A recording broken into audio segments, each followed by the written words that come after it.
Dinas Perikanan Kabupaten Banyuwangi angkat suara terkait video yang merekam munculnya air berwarna merah seperti darah di pantai Grajagan. Dalam video tersebut, air berwarna merah darah keluar dari pasir di pantai.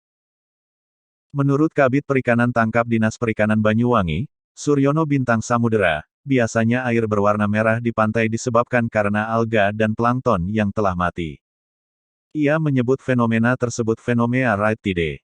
Bisa jadi fenomena itu karena ada alga atau plankton yang mati. Sehingga terjadi fenomena red tide, kata Suryono, saat dihubungi, Selasa. Menurutnya, fenomena red tide terjadi karena ada perubahan musim yakni dipicu perbedaan suhu di dasar dan permukaan laut.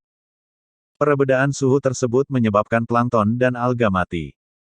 Ini terjadi karena upwelling, yakni ada arus vertikal dari dasar laut menuju permukaan karena perbedaan suhu, ujar dia. Suryono menjelaskan saat fenomena tersebut terjadi, biasanya akan keluar zat amonia berbahaya bagi ekosistem biota laut dan mengakibatkan ikan-ikan di area tersebut mati. Namun untuk memastikannya, Suryono akan mengirim tim untuk memeriksa fenomena tersebut.